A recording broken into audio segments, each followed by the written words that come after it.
वहीं महाराष्ट्र में हर सियासी शख्स प्रकाश अंबेडकर को पटाने में लगा हुआ है, खास तौर पर इंडिया अलायंस। प्रकाश अंबेडकर के पास एक बल्क वोट बैंक है, वो बड़ा खेल कर सकते हैं, लिहाजा वो बड़े गेम चेंजर भी साबित हो सकते हैं, खेल पलट सकते हैं।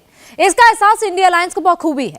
शरद पवार उन्हें भी मैनेज करने में लगे हुए हैं और बेटी सुप्रिया के लिए बारामती में महादेव जगन्नाथ जानकर को भी मैनेज कर रहे हैं।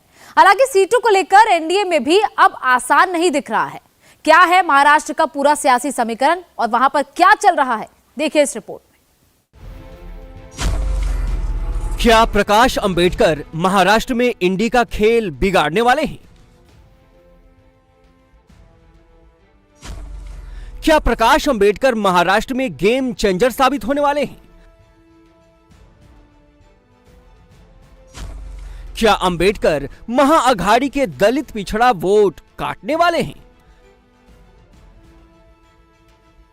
जी हां, महाराष्ट्र से अब तक की बड़ी खबर यही है कि बाबा साहब अंबेडकर के पोते वंचित बहुजन अघाड़ी के नेता प्रकाश अंबेडकर इंडी गठबंधन में आने का मन नहीं बना पा रहे।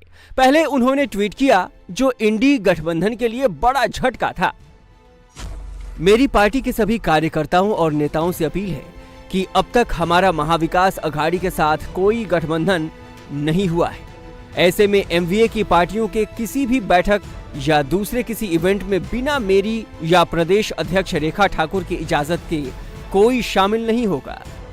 इस ट्वीट के बाद क्राइसिस मैनेजमेंट शुरू हुआ तो महाअघाड़ी के महागुरु शरद पवार ने उनको फोन घुमाया। खबर आई कि बुधवार को होने वाली सीट शेयरिंग बैठक में उन्हें बुलाया गया है, लेकिन अंबेडकर का कहना है कि पवार ने उन्हें निजी तौर पर बुलाया है, महाअघाड़ी की बैठक में नहीं।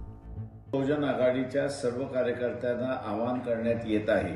मुझे बैठक का कोई न्योता नहीं मिला है, लेकिन हाँ, बैठक का निमंत्रण न मिला हो, लेकिन शरद पवार ने चर्चा करने के लिए बुलाया है, इतना ही न्योता आया है। उस दिन ही मैंने कहा था कि 6 तारीख को बैठक का न्योता शरद पवार ने दिया है। शरद पवार ने फोन कर चर्चा के लिए बुलाया जरूर है।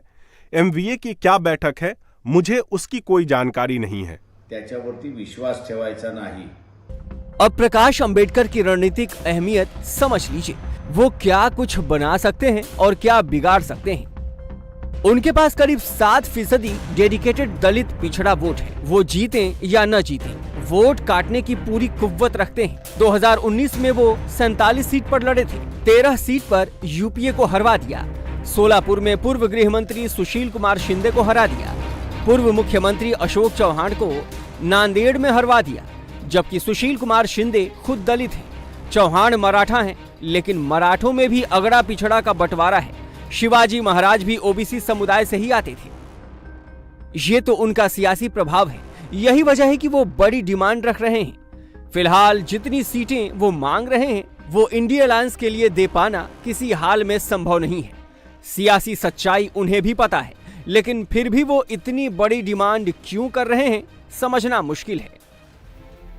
बहरहाल 6 तारीख की बैठक में फैसला होना है। महाअघाड़ी या कहें इंडिया अलायंस, इसी बैठक में सीट शेयरिंग पर बात होनी है। सीट बंटवारे पर आखिरी मुहर भी इसी बैठक में लग सकती है।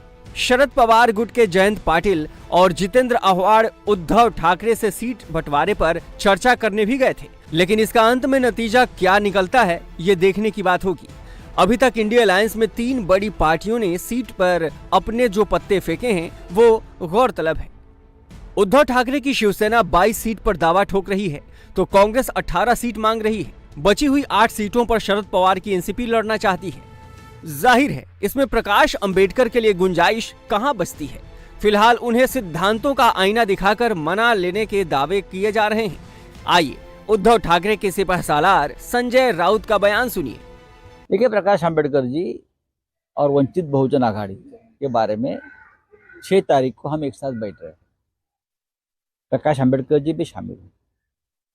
वंचित बहुजन आघाड़ी, कांग्रेस, राष्ट्रवादी कांग्रेस, शिवसेना, हमें चाहते हैं कि चारों मिलकर एक मजबूत आघाड़ी बने महाराष्ट्र में। तो प्रकाश अंबेडकर जी आज हमारे साथ है और संविधान को बचाने के लिए हमारे साथ रहेंगे। बदलती भूमिकाओं ने महाविकास आघाड़ी की चिंता बढ़ा दी है।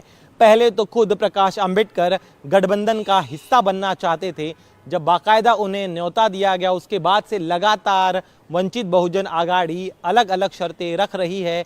इन शर्तों को भी मान लिया गया, लेकिन उसके बाद प्रकाश अंबेडकर ने पहले 27 सीटों की लिस्ट थमा दी।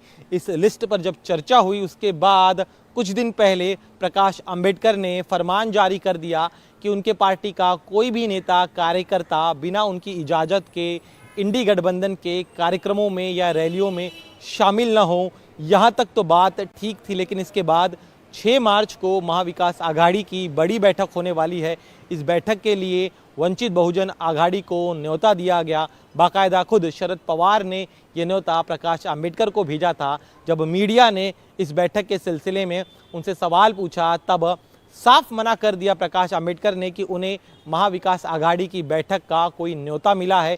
लेकिन हाँ, उन्होंने इतना ज़रूर कबूल किया कि शरद पवार ने चर्चा के लिए उन्हें बुलाया है, लेकिन ये चर्चा और महाविकास आघाड़ी गठबंधन की जो बैठक हो रही वो शायद दोनों अलग हो सकती है।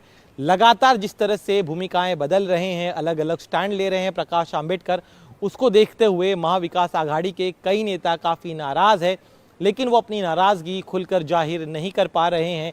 दरअसल प्रकाश अंबेडकर इंडी गठबंधन के लिए ज़रूरत से ज़्यादा मजबूरी है, क्योंकि प्रकाश अंबेडकर को मानने वाला एक बहुत बड़ा वर्ग है और भारतीय जनता पार्टी के साथ जारी इस सियासी लड़ाई में हर एक वोट इंडी गठबंधन के लिए बेहद कीमती है।